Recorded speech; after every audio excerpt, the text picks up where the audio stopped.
Hellboy is directed by Guillermo del Toro and tells the story of Hellboy, who is somebody who's created by a science experiment. And he grows up with the responsibility of hunting down monsters. There are many monsters in this film, as it should be in a Guillermo del Toro film. As you can see here, I have this really cool steelbook edition of this film.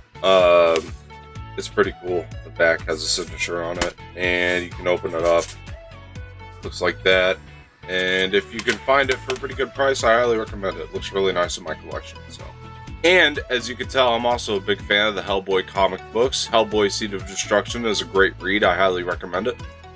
So let's talk about the movie a little bit. So the standout actor is obviously Ron Perlman, who plays Hellboy. He does a fantastic job. This role is almost tailor-made for him. One of the big aspects of this movie that makes it great is definitely its script. When it has to be funny, it's perfectly funny. It's naturally funny. And then when it goes into the emotional points, it does that very well also. The biggest problem a casual viewer is going to have with Hellboy is that it goes very deep into lore, and I feel like that's just kind of there for the hardcore fans more than anything. Although I will say some people may really enjoy that. But through the first two acts, you're really just kind of spending time with the character and watching him develop as best as possible and trying to figure out the world. Even though he's old, he has a very young mind, and they kind of explain that in the movie. It's kind of like reverse cat years. There's another character in the film named Abe Sapien who assists Hellboy, and they have fantastic chemistry in the film.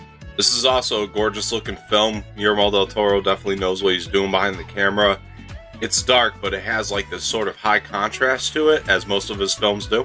And I'll just come right out and say it, this film is bizarre. Most Guillermo del Toro films are bizarre, but they're bizarre in a way that has confidence, and that's what I really enjoy about all of his films, and Hellboy definitely is firing up on all cylinders when it comes to how bizarre it is. But it's topped off with very relatable characters, and I think that that's what makes this film really work. I won't give it away for those of you who haven't seen the film, but the third act is very intense, and the action is just awesome. And as somebody who's read the source material, I can tell you that Guillermo del Toro is definitely a fan of this stuff. Another plus about this film is the musical score. It's great. It works for every single moment in the film. Guys, at the end of the day, I'm really glad I got to revisit this film to review this for you, because it was a lot of fun to go back and watch. And let's be honest here, Hellboy is just classic. I'm going to go ahead and give this film an A-. Guys, thank you for tuning into this review. In order to prep for the new Hellboy, I'm going to be reviewing Hellboy 2, The Golden Army, and I'm also going to be reviewing the two animated Hellboy films, Sword of Storms and Blood and Iron. So look forward to those. Guys, as always, I've been Don Martino. I'm going to put my Twitter and Instagram in the description below, so be sure to follow me there. Much appreciated. And also, be sure to subscribe and hit the like button below. I also appreciate that very much. Thank you for watching this review of Hellboy, and I'll catch you next time.